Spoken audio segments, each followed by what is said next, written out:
오늘 우리가 보고 있는 말씀은 구약 성경 중에서 너무나 유명한 장면이라고 할 수 있습니다.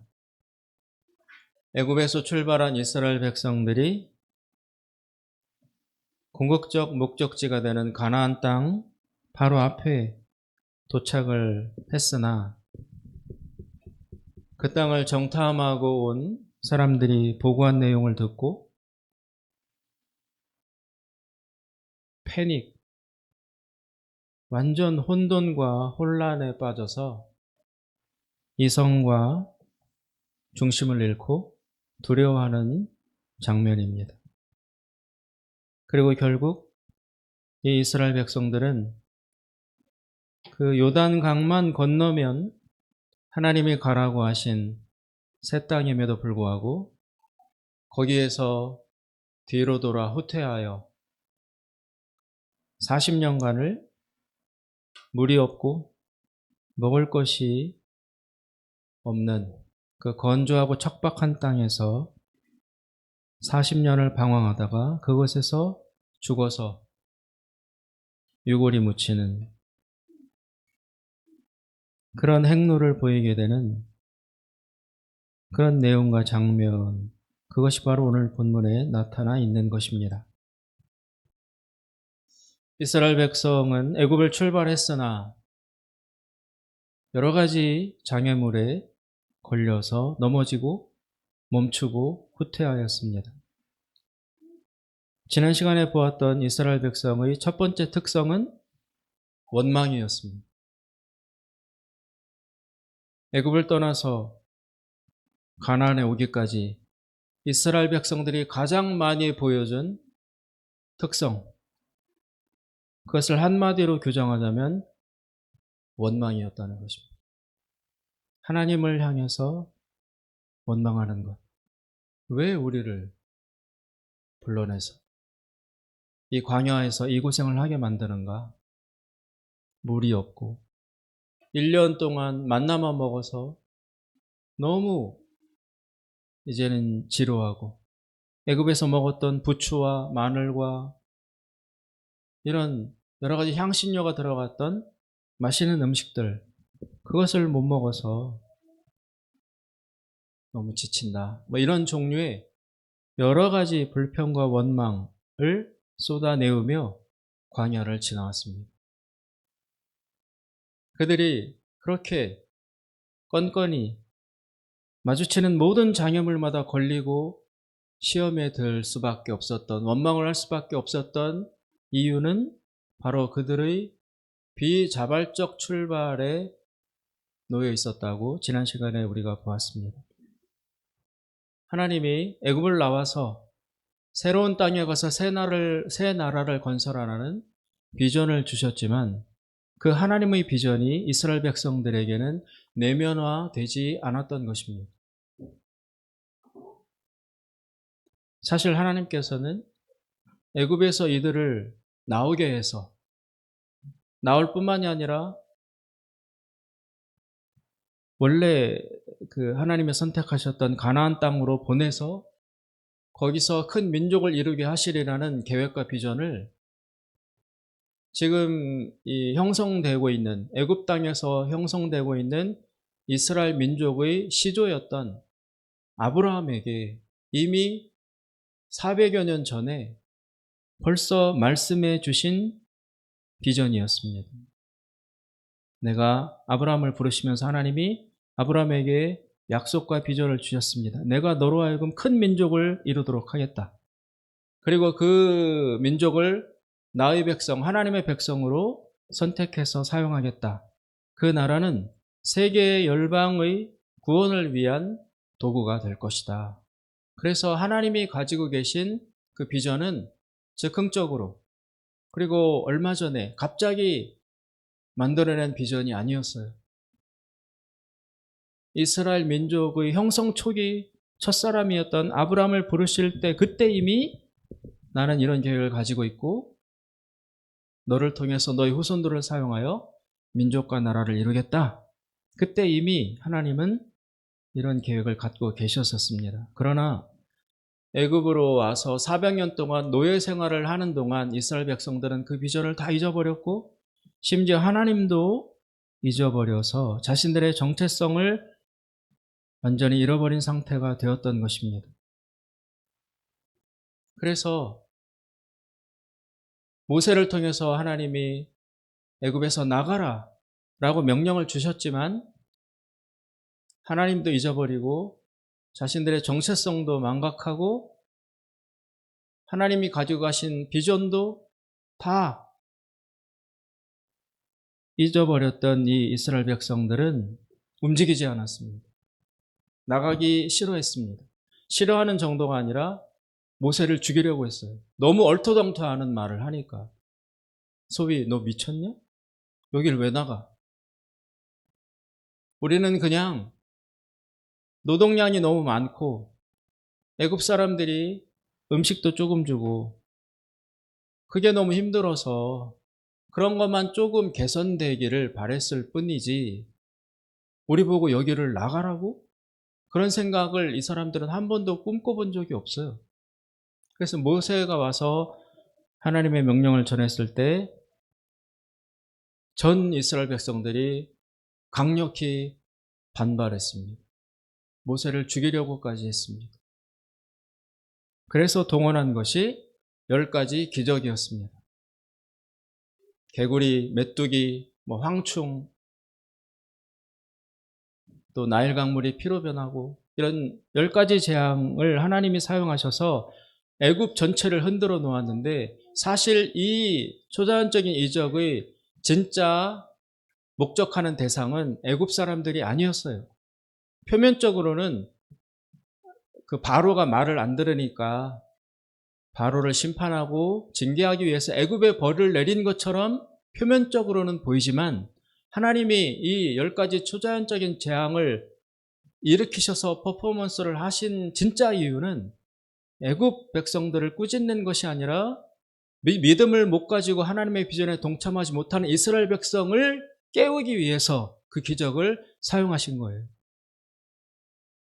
내가 이렇게 큰 능력이 있다. 나는 창조자다. 그리고 내가 너희들의 주인이다. 내가 너희들을 선택했다. 하나님의 영광과 능력과 존재를 믿음을 잃어버린 이스라엘 백성들에게 다시 상기시키기 위해서 그 10가지 기적과 재앙을 하나님이 일으키신 것이었습니다. 이것 보고 하나님을 알라고, 이 엄청난 일을 목격하고 믿음을 가지라고, 그리고 그 믿음 위에서 하나님이 내리신 여기를 나가라, 새 나라를 건설해라 라는 비전에 너희들 동참하라는 뜻으로 하나님이 재앙을 보이신 것입니다. 그러나 안타깝게도 이스라엘 백성은 그 기적을 보고도 하나님에 대한 믿음을 갖지 못했습니다. 깨어나지 못했습니다. 그래서 하나님은 결국 마지막 재앙, 10번째 재앙을 일으키셨죠. 그래서 이스라엘 백성에서는 짐승 한 마리 죽지 않았지만 애굽의 집안 전체에서 각 집안마다 장남을 즉사시키고 심지어는 짐승의 첫 것들도 다 죽이는 무지막지한 사실은 살육 엄청난 그 재앙이 애굽 전체를 덮쳤어요. 그랬더니 그 재앙과 불행에 놀란 애굽 백성들이, 애굽 사람들이 먼저 야, 이러고 있다가는 이스라엘 백성들과 같이 살고 있다가는 우리 애굽 백성이 다 죽겠다. 장자를 쳤으니 다음에는 차자를 치지 않겠느냐?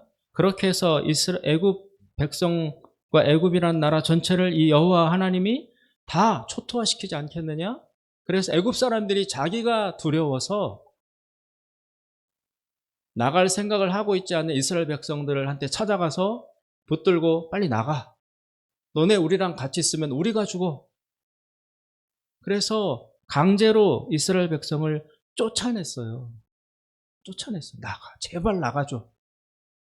너희들 때문에 우리가 큰일 나게 생겼어. 그래서 이스라엘 백성은 자의가 아니라 타의에 의해서, 자원하는 마음이 아니라 밀려서 어쩔 수 없어서 쫓겨서 애굽을 떠나 광야길에 들어선 것입니다. 이처럼 비자발적인 출발, 하나님의 비전이 내면화되지 않아서 하나님의 가지신 계획이 내 것이 되지 않은 상태로 광야에 들어서니까 모든 시험마다 다 걸리는 거예요. 조금만 불편하면 우리를 애굽에 그냥 있게 하지 왜 끄집어내서 이렇게 이 고생을 시키나. 물이 없으면, 애굽에 있었으면 물 충분히 먹는데 왜 여기 오게 해가지고 물도 없게 만드나. 자발적 동기가 없으니까 모든 시험마다 다 걸려 넘어지고 스톱하고 전진을 못하는 모습. 그래서 그 입에서 나오는 원망, 그것이 민수기에 나와 있는 이스라엘 백성의 첫 번째 특징이자 모습이었습니다. 그 원인은 비자발적인 출발 때문에 그렇습니다. 하나님의 비전이 나의 비전으로 내면화되지 않았기 때문에, 동기부여가 되지 않았기 때문에 이 사람들은 하나님이 쓰시고자 하는 일꾼의 역할을 할 수 없었던 것입니다.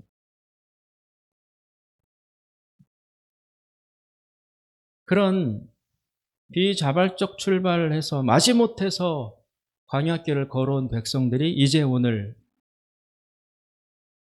가나안 땅 앞에 도착을 해서 여기서 이제 결정적 장애물을 만나게 된 것입니다.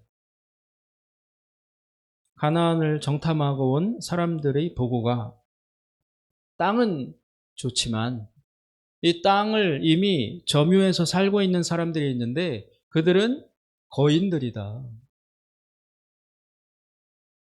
그 거인들과 우리가 싸우려고 들어갔다가는 우리는 다 죽는다. 싸움 자체가 안 된다. 땅은 좋지만 그래서 이 땅을 바라보고 여기로 가라고 해서 여호와의 말을 듣고 여기까지 왔지만 그러나 뚜껑을 열어보니 못 먹는 음식에 가깝다. 엄청난 키와 체구를 자랑하는 거인들이 그 땅에 이미 원주민으로 살고 있으므로 우리가 그들을 싸워서 이긴다는 것은 절대 불가능하다. 그래서 우리는 들어가면 반드시 죽는다. 이런 보고를 듣고 거기에 충격받은 이스라엘 백성들이 울고불고 난리치면서 다시 애굽으로 돌아가자라고 울부짖는 모습이 오늘 우리가 읽은 14장에 나타나고 있는 것입니다. 오늘 14장 1절부터 보면 이 백성들의 반응이 나옵니다. 온 회중이 소리를 높여 부르짖으며 백성이 밤새도록 통곡하였더라. 이스라엘 자손이 다 모세와 아론을 원망하며 온 회중이 그들에게 이르되 우리가 애굽 땅에서 죽었거나 이 광야에서 죽었으면 차라리 좋았을 것을 어찌하여 여호와가 우리를 그 땅으로 인도하여 칼에 쓰러지게 하려 하는가. 우리 처자가 사로잡히리니 애굽으로 돌아가는 것이 낫지 아니하랴. 이에 서로 말하되 우리가 한 지휘관을 세우고 애굽으로 돌아가자. 모세 아론을 폐하고 새로운 지휘자, 지도자를 세워서 그 사람 중심으로 진을 새로 짜가지고 백해서 애굽으로 다시 가자. 그 길밖에 없다. 이런 결론까지 내렸다는 것입니다. 광야에 들어선 그리고 출애굽을 진행하고 있는 이스라엘 백성들의 첫 번째 특성은 조금 전에 말씀드린 것처럼 원망이었다고 했습니다. 오늘 두 번째 이들의 특징과 태도가 나오는데 오늘 보여주고 있는 이스라엘 백성의 두 번째 모습의 핵심은 두려움입니다. 두려움. 지금 이스라엘 백성들은 원망은 이제 지나갔고 광야를 다 걸어왔으므로 이제는 강력한 두려움, 공포, 생존 불안에 사로잡혔습니다. 위험할 것 같아. 죽을지도 모른다. 그런 공황 상태에 이스라엘 백성은 지금 빠지게 된 것입니다. 그래서 목적지를 바로 눈앞에 두고 거기에 들어가지 못한 채 이들은 뒤돌아서서 후퇴합니다.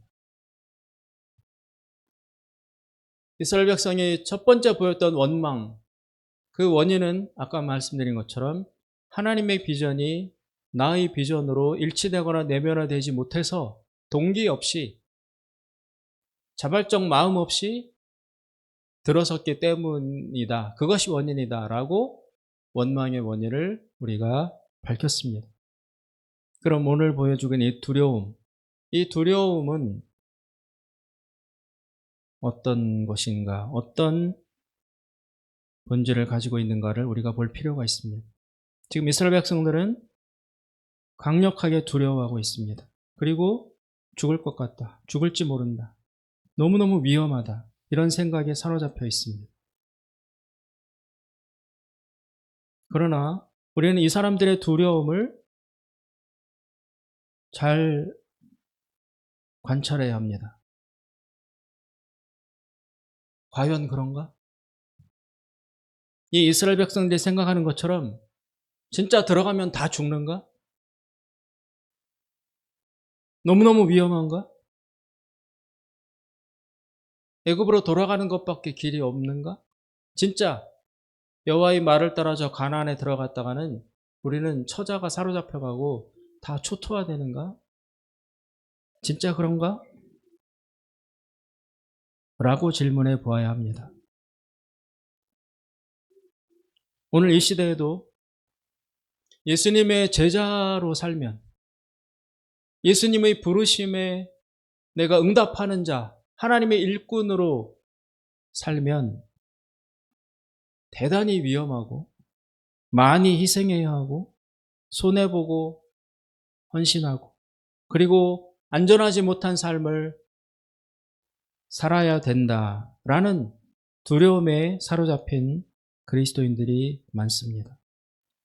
나는 그냥 평범하게 주일 예배드리고 있는 듯 없는 듯 교회 가서 예배 잘 드리고 그냥 그렇게 그리고 마음 편하고 우리 가정 건강하고 자녀들 평강하고 나는 이 정도면 돼. 선교, 전도, 하나님의 일, 하나님의 비전 그런 것들은 좀 특별한 부르심이 있는 사람, 특수한 사람, 특정한 사람들이 맡아 하는 것이고 나는 그냥 이렇게 조용조용히 터치받지 않고 그렇게 믿음 생활을 하면 좋겠다라는 생각을 많이들 가지고 있습니다. 그래서 교회에서 일꾼으로 부른다든지 뭐 하나님의 제자, 예수님의 제자가 되라 한다든지 뭐 어떤 이런 하나님의 일에 동참하라는 요청 앞에서 여기에 뛰어들었다가는 엄청 손해보고 굳이 많이 희생해야 되고 물질도 시간도 몸도 마음도 많이 희생하고 그리고 위험하고 안전하지 못한 그런 삶을 살게 될지도 모른다라고 생각하며 그 제자로의 부르심 앞에서 주저하고 외면하는 그런 그리스도인들이 많이 있습니다. 그런데 과연 그런가? 예수님의 제자로 살면 위험하고 손해보고 고생하고 안전하지 못하고 이렇게 사는 그 삶이라는 것이 과연 맞는가? 지금 이스라엘 백성들이 저 여호와가 들어가라고 한 저 가나안 땅에 우리 들어가면 다 죽어. 저기 거인들이 가득한 곳이야. 우리 아내와 자식들은 다 잡혀갈 것이고 우리 모두 다 떼죽음 당할 거야 라는 두려움이 진정한 두려움인가를 물어야 하는 것처럼 오늘 그 이스라엘 백성의 후예인 오늘의 그리스도인들 역시 하나님의 일에 동참하라는 그 부르심을 내가 받아들이면 난 힘든 삶을 살 거야. 손해보고 내가 원하는 삶을 살지 못하고 위험한 곳에 가야 하고 이렇게 살아야 될 거야 라는 이 두려움은 같은 종류의 두려움이라고 할 수 있습니다. 그런데 우리는 과연 이 두려움이 진짜 올바른 두려움인가를 물어야 할 필요가 있다는 것입니다.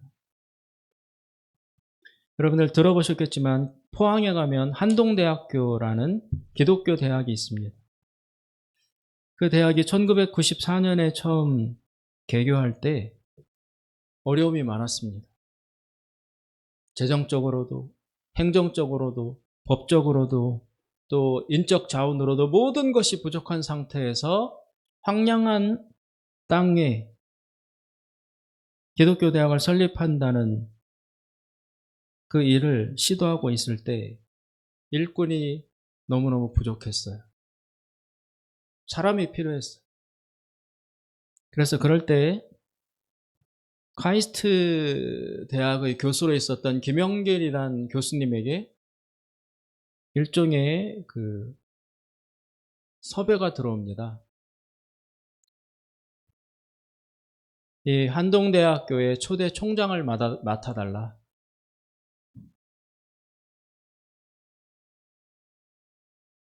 그런 그 요청을 듣고 이 김영길 교수님과 부인이 기도를 하게 됐어요.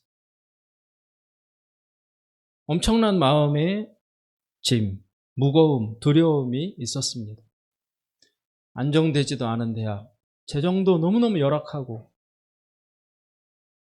시설도 행정적으로도 법적으로도 해결해야 될 일이 많고 인적 자원도 없는 그 이제 막 세워지기 시작하는 그 대학의 초대 총장이 되면 모든 걸 다 쏟아부어야 되는데 나 개인의 삶은 우리 가정은 아마 사라지고 거기에 다 휩쓸려 들어갈 텐데 가야 할 텐데라는 두려움을 남편과 아내가 같이 가졌습니다. 그래서 고민을 하던 중에 또 기도도 하게 되었고 어떤 선택을 해야 할까? 그 부르심에 응해야 할까? 거절해야 할까? 인간적으로는 거절하고 싶은 생각이 굴뚝 같았어요. 그래서 기도하고 있던 도중 어느 주일날 교회에 갔는데 그날따라 본교회 담임 목사님이 아니고 외부에서 오신 어떤 다른 처음 보는 외부에서 오신 어떤 외부 강사 목사님이 말씀을 전했다고 합니다. 그 외부에서 오신 목사님이 선택한 본문이 창세기 12장이었습니다. 하나님이 아브라함에게 너는 너희 본토 친척 아비집을 떠나서 내가 너에게 지시할 땅으로 가라. 내가 너로 큰 민족을 이루게 하겠고 너로 하여금 복의 근원이 되게 하겠다. 이 말씀을 가지고 설교를 하셨다고 합니다. 그런데 그 설교 내용이 어땠냐 하면 그 목사님이 이렇게 말씀하셨대요. 지금 아브라함은 자기가 살고 있는 땅을 떠나서 하나님이 가라고 하는 땅으로 가면 엄청 위험할 것이다. 고향 땅, 친척, 아버지 집, 모든 것이 안정되고 안전한 여기를 떠나서 낯선 미지의 땅으로 혼자 가라고 하는 그 하나님의 명령과 부르심을 받아들이면 엄청 위험한 삶을 앞으로 살게 될 것이다 라고 아브라함은 생각하고 있다. 그러나 그 목사님이 말씀하시기를 아브라함이 그 살고 있던 땅을 떠나지 않으면 하나님의 부르심을 거절하고 그 땅에 남아있으면 거기가 더 위험한 곳이 된다. 이렇게 말씀하셨다고 합니다. 왜 그러냐 하면 하나님으로부터 떠나라고 명령을 받은 사람에게 지금 있는 곳은 더 이상 안전한 곳이 될 수 없기 때문입니다. 왜냐하면 하나님께서 더 이상 동행하지 않기 때문입니다. 어쩌면 기근이나 환란이나 핍박이 기다리고 있을지도 모르는 불안한 미지의 세계이지만 그곳이 오히려 더 안전할 수 있습니다. 왜냐하면 그곳은 하나님께서 동행하는 곳이기 때문입니다. 이렇게 설교하셨다는 거예요. 그래서 그 말씀을 듣고 이제 결정을 하고 한동대학교 초기 총장으로 남편인 김영길 교수님이 안정된 카이스트 교수의 직을 버리고 한동대 총장으로 부임하셨습니다. 그래서 한동대가 초기에 개교하고 안정되고 자리를 잡는데 자신의 삶을 다 전처드렸어요. 이분은 그 일을 하는 동안 감옥에도 갔어요.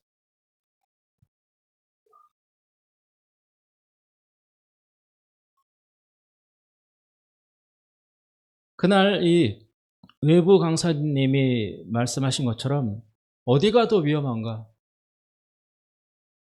하나님의 부르심을 따라 순종하여 나아가는 거기가 더 위험한가? 아니면 하나님의 부르심을 외면하고 내가 머물러 있는 곳 거기가 더 안전한가?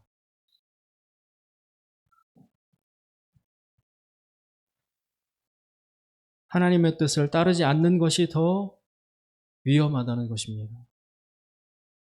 지금 이스라엘 백성은 가나안 땅에 들어가지 않기로 선택했습니다. 왜요? 거긴 거인이 살기 때문에 들어가면 우리는 다 죽는다고 판단을 내렸기 때문에 안전하기 위해서, 생명을 보존하기 위해서 이 땅에 광야에 남기로 결정했습니다. 그러나 여기에 머무르는 것이 더 위험합니다. 하나님의 뜻을 따라 동행하지 않는 것이 더 안전을 위협합니다. 이스라엘 백성은 이 광야에서 40년 동안 방황하게 되고 그리고 재앙을 겪고 그리고 소멸하게 됩니다. 이 땅에 남아있어서 더 나은 것이 하나도 없습니다. 그러나 지금 앞에 일어날 일을 모르는 이 이스라엘 백성은 여기가 더 안전하다라고 해석을 내리고 여기에 머물기로 결정을 했습니다. 왜요? 믿음이 없었기 때문입니다. 그 말은 다른 말로 바꾸면 하나님의 비전이 내면화되어 있지 않기 때문에 그런 것입니다. 이스라엘 백성은 여전히 개인주의적인 신앙에 머물러 있습니다. 자기중심적이고 기복적이고 내일 잘 되고 우리 가정 평안하고 건강하고 자녀들 잘 되고 마음 편하고 난 그 정도면 돼. 난 큰 거 바라지 않아. 내가 교회에 나오는 이유는 하나님을 믿는 이유는 난 그런 것 때문이야. 그러니 나에게 뭘 자꾸 하라고. 하나님의 일에 동참하라고. 요구하지 마. 내 목적은, 내 신앙의 동기는 그거야. 이스라엘 백성이 지금 딱 그렇게 반응하고 있는 것입니다. 그러나 하나님의 뜻은 그것과 다릅니다. 들어가라고. 들어가서 거기에 하나님의 나라를 이루라고. 그 일에 쓰임 받으라고. 그 일에 너 자신을 드리라고. 그러면 더 안전하다고. 그러면 길이 더 열린다고. 하나님이 말씀하시지만 이 이스라엘 백성은 그 하나님의 비전을 수용할 수 있을 만한 믿음이 지금 없습니다.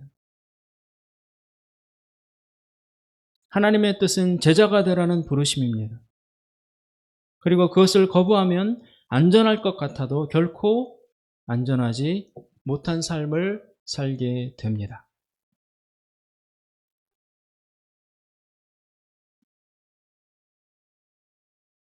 흔히들 하나님의 제자, 예수님의 일꾼으로 살면 가난하고 고생하고 힘들고 어렵고 위험하고 그렇게 살아야 된다라고 우리는 생각하고 있습니다. 그러나 성경은 그렇게 말씀하고 있지 않습니다. 요한복음 4장에 보면 이런 말씀이 나옵니다. 예수님이 사마리아 땅을 지나가시다가 그 대낮에 낮 12시 정오에 물길러 온 남편 5명의 여자를 만나는 이야기가 요한복음 4장에 나오잖아요. 그때가 점심때였으므로 점심 식사를 해야 되는데 먹을 것이 없어서 제자들은 먹을 것을 구하러 동네로 가고 예수님만 혼자 있다가 이 여인을 만났어요. 그래서 뭐 생수가 어떻고 예배를 여기서 드려야 되냐 저기서 드려야 되느냐 거기에 바로 유명한 신령과 진정으로 예배를 드려야 된다 이런 말씀을 그 여인과 나누고 예수님이 자신이 메시아라는 것을 여인에게 알려주었습니다. 그래서 그 여인과 이야기하고 있는 사이에 시간이 지났고 여인은 예수님이 메시아인 것을 발견하고 동네로 달려가서 내가 메시아를 만났다 막 전하러 갔을 때 마침 음식을 구하러 갔던 제자들이 돌아왔어요. 그래서 돌아와서 예수님에게 우리가 음식을 구해왔으니 드십시오라고 했더니 예수님이 유명한 말씀을 하세요. 아주 중요한 말씀을 하십니다. 제자들이 식사하시라고 배가 고프시니까 이 음식 드시라고 우리가 구해왔다고 드렸는데 예수님은 안 먹겠다라고 하셔요. 그랬더니 제자들이 왜 안 드십니까? 라고 하니까 예수님의 유명한 대답이 있습니다. 요한복음 4장에 보면 나에게는 먹을 양식이 따로 있다. 나에게는 양식이 따로 있다. 그래서 양식이 따로 있기 때문에 너희들이 구해온 이 양식 나는 안 먹어도 된다. 안 먹어도 괜찮다. 나는 이미 먹었다. 배부르다. 제자들이 물어요. 아니 돈도 없고 아무것도 없고 예수님은 나갔다 오시다가 여기 있었는데 무슨 양식이 있습니까? 그때 예수님의 대답이 나를 보내신 이의 일을 행하는 그것이 나의 양식이다 라고 대답하십니다. 하나님의 일을, 하나님의 비전을, 하나님 나라의 일을 하면 여러분 그 일을 함으로써 얻어지는 기쁨, 그것이 우리의 양식이 될 수 있습니다. 하나님이 하라고 하시는 일, 하나님이 기뻐하시는 일, 하나님의 뜻, 그것을 우리가 열심히 하면 거기서 주어지는 엄청난 영적인 에너지가 우리에게 돌아옵니다. 하나님의 제자들은 그 양식을 먹으며 사는 것입니다. 여러분, 착한 일, 선한 일을 할 때 마음이 즐겁고 기쁘죠? 무슨 홍수나 재해가 나서 거기에 이렇게 수재의원금 같은 거 전국적으로 모금할 때 그 모금을 내러 오는 사람들 얼굴은 다 밝아요. 남을 돕는 일을 하면서 찡그리거나 화내거나 표정이 시들어 있는 사람은 한 명도 없습니다. 선한 일, 아름다운 일, 다른 사람들을 섬기고 사랑하는 일을 할 때 그 일을 함으로써 우리에게 주어지는 에너지가 있고 공급되는 양식이 있습니다. 그 양식을 먹고 예수님의 제자들은, 하나님의 백성들은 사는 것입니다. 예수님이 그것을 말씀하신 것이 나에게는 먹을 양식이 따로 있다. 사람이 떡으로만 사는 것이 아니요 하나님의 입으로 나오는 말씀으로 살 것이다 라고 하시는 것과 동등 수준에서 꼭 음식을 배불리 먹어서 사는 것이 아니라 사람은 하나님의 일을 함으로써 얻어지는 기쁨, 거기서 주어지는 엄청난 영적인 에너지, 성령의 충만함, 그것으로 하나님의 백성들은, 예수님의 제자들은 사는 거야. 나에게는 먹을 수 있는, 먹고 살 수 있는 양식이 따로 있어 라고 예수님이 말씀하셨습니다. 이 비밀을 깨달아야만 시험을 돌파할 수 있습니다. 이 비밀을 깨달아야만 지금 이스라엘 백성들은 가나안 땅에 있는 거인, 그들을 극복하며 그곳으로 돌파해 나아갈 수 있습니다. 그 비밀을 깨달은 사람들은 오늘 본문에 보면 여호수아와 갈렙 두 사람이 나옵니다.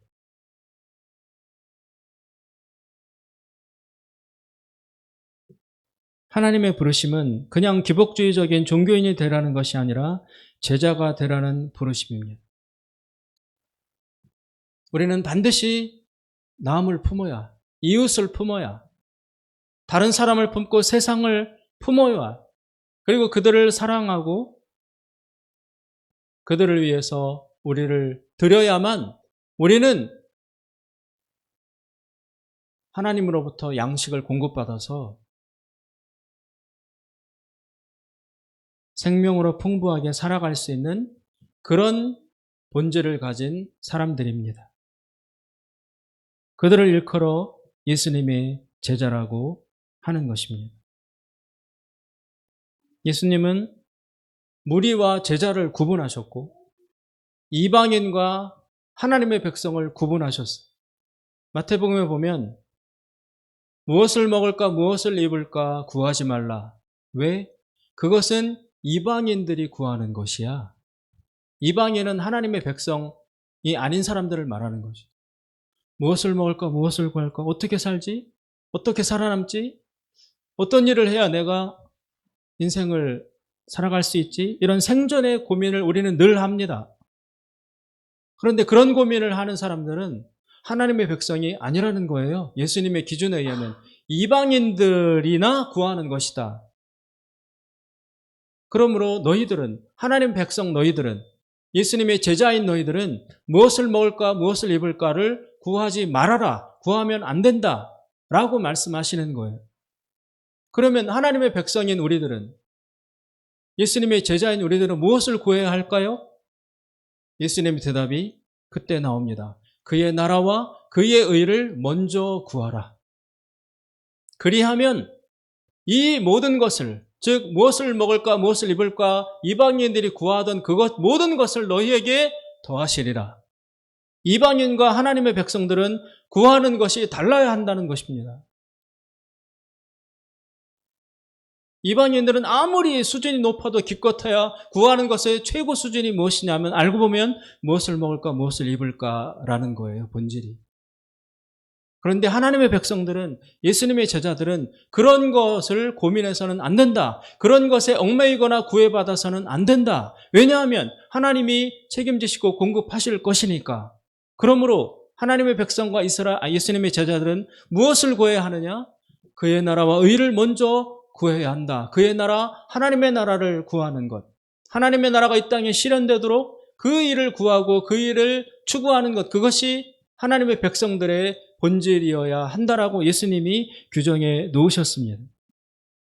지금 오늘 본문에 나오는 이스라엘 백성들 역시 구약 사람들이지만 하나님의 그 비전으로의 부르심을 듣고 있는 거예요. 너희들 들어가서 하나님의 나라를 건설해라. 내가 그래서 너희들을 선택했고 너희들을 불렀다. 그래서 애굽에서 꺼냈다. 그러니 들어가라. 거기에 하나님의 나라를 건설해라. 라는 부르심을 듣고 있습니다. 그러면 이들은 그 말씀에 순종하여 그 비전을 받아들여서 들어가면 무엇을 먹을까 무엇을 입을까는 하나님이 책임져 주시게 되어 있는데 이들은 하나님의 백성이라는 정체성을 갖지 못한 채 이방인들이 구하고 있는 무엇을 입을까 무엇을 먹을까 어떻게 하면 안전할 수 있을까라는 것을 지금 가나안 땅 앞에서 고민하고 있고 그것을 넘어서지 못하고 있는 상태라는 것입니다. 이런 삶은 항상 위험합니다. 내가 다 책임짐으로 안전할 수 있을 것 같지만 그러나 살아보셔서 아시겠지만 여러분 우리에게는 책임질 능력이 없어요. 내 인생을 내가 책임질 수 있는 능력과 생명이 나에게 없어요. 내가 내 자녀를 책임져 줄 수도 없어요. 그것을 예수님이 어떻게 말씀하셨습니까? 나는 포도나무여 너희는 가지니 너희가 나를 떠나서는 아무것도 할 수 없을 것이다라고 예수님이 말씀하신 그게 그 얘기입니다. 여러분 생명은 예수님에게서만 오는 것입니다. 능력은 포도나무이신 예수님에게서만 나올 수 있는 것입니다. 나는 피조물인 나는 그리고 죄인인 나에게는 생명이 없어요. 생명을 만들어낼 힘이 없어요. 그러니 내가 내 인생을 내 힘으로 스스로 책임질 수도 없습니다. 그럼 어떻게 해야 됩니까? 나는 가지의 힘으로 포도나무이신 예수님에게 견고히 붙어 있는 것, 그것이 내가 살 수 있는 유일한 길이라는 것입니다. 모든 인간의 상태는 이렇습니다. 생명은 예수님에게만 있습니다. 거기에 붙어 있으면 거기서 흘러나오는 생명의 힘으로 나는 사는 것이고 내 삶의 열매가 맺히는 것입니다. 하나님의 부르심, 하나님의 계획과 비전, 어렵고 힘들어 보이지만 위험해 보이지만 그 비전을 내가 받아들여서 나의 비전으로 삼고 예수님께, 하나님께 순종하며 나아가면 포도나무이신 예수님에게 붙어있게 되고, 나는 힘이 없지만 예수님에게 흘러나오는 생명과 능력으로 이 위험한 환경들, 장애물들을 다 이기고 나아갈 수 있게 된다는 것입니다. 지금 이스라엘 백성은 그 제자로의 부르심을 받고 있는데 못 넘어가고 있어요.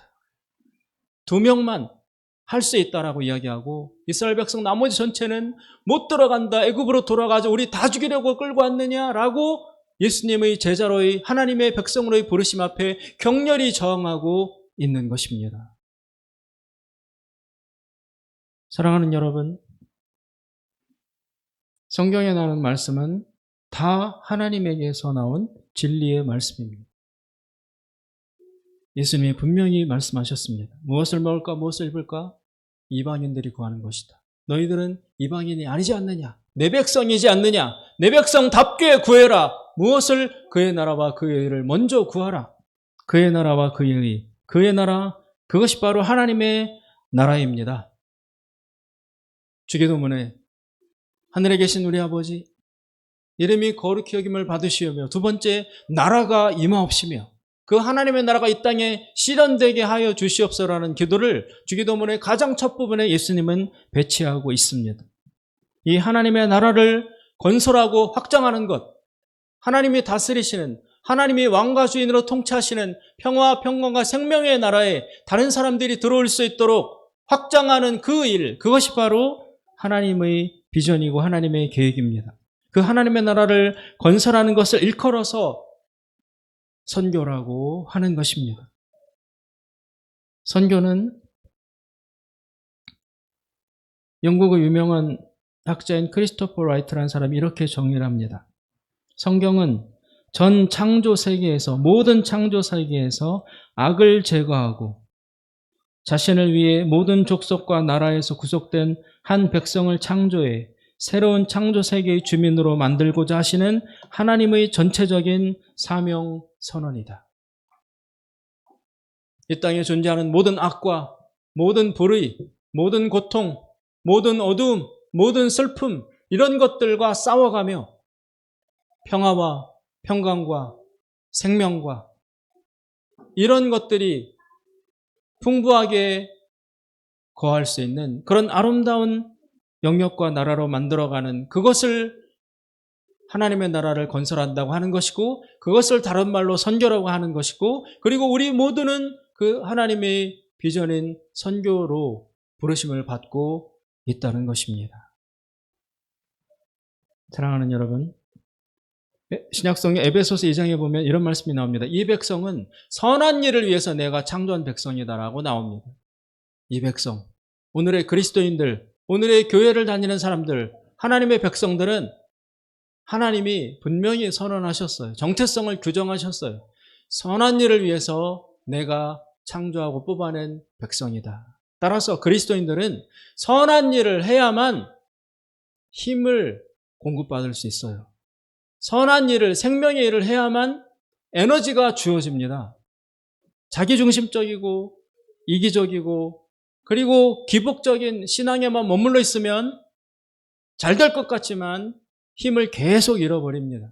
그러나 나를 부인하고 나를 뒤로 던지고 나를 잊어버리고 예수님, 하나님 생각하며 하나님에게 뛰어드는 그 사람의 삶에는 풍부한 생명이 공급될 수 있습니다. 오늘 우리들은 제자로 부르심을 받고 있습니다. 하나님의 비전, 예수님이 가지신 뜻, 거기에 우리가 순종하고 부응하여 믿음을 가질 때, 제자가 될 때, 우리 앞에 놓여져 있는 이 거인들이 가득한 세상의 장애물은 넉넉히 이기고 극복하며 앞으로 전진해 나아갈 수 있을 것입니다. 기도하겠습니다. 자비로우신 하나님 아버지, 우리 삶에 거인과 같은 두려운 장애물들이 많이 있습니다. 내 힘으로는 이 장애물들을, 이 거인들을 이기고 나아갈 수 없습니다. 생명은 하나님에게만 있사오니 능력은 예수님에게만 있사오니 하나님의 뜻에 순종하여 하나님만 바라고 믿으며 주님 가라고 하신 곳에 갑니다. 주여 나와 동행하여 주시고 주의 생명과 능력으로 이 모든 거인들을, 이 모든 장애물들을 돌파할 수 있게 하여 주시옵소서. 예수님의 이름으로 기도드리옵나이다. 아멘. 다 같이